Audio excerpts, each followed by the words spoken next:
Quest'anno ho fatto già i campionati mondiali di Winter Triathlon, che sono arrivato primo della mia categoria naturalmente, poi ho fatto anche il multisport a Pontevedra,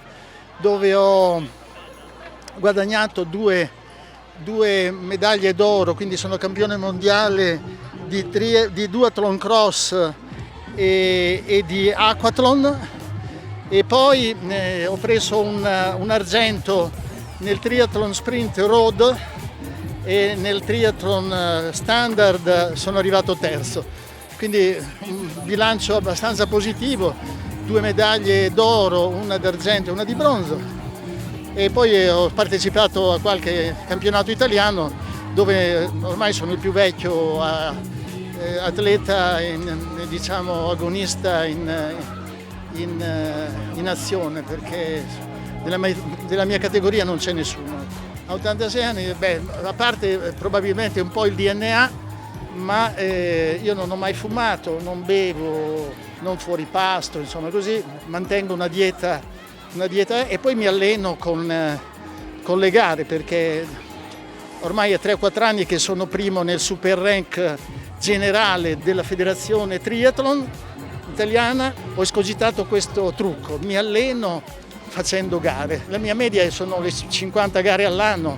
tra triathlon semplici, winter e olimpici. Qualche volta ho azzardato il medio, ma con poca fortuna, perché 2 o 3 volte sono riuscito ad arrivare entro i termini, altre mi hanno squalificato, ma insomma non posso chiedere più di tanto, ecco. Più che la terza, quasi la quarta ormai, perché sono entrato nel mio 87esimo anno e quindi devo dire che un po' mi spinge a gareggiare uno spirito agonistico che pensavo di non avere, invece più faccio gare, specie quando sono in campo internazionale, mi piace gareggiare con gente che, cioè in Italia praticamente della mia categoria non c'è più nessuno, ma all'estero fra tedeschi, australiani, americani, insomma trovo pane per i miei denti, quindi mi piace essere in un agone, non tanto per salire sul podio sempre, ma anche per essere competitivo con gli altri paesi, perché rappresento l'Italia.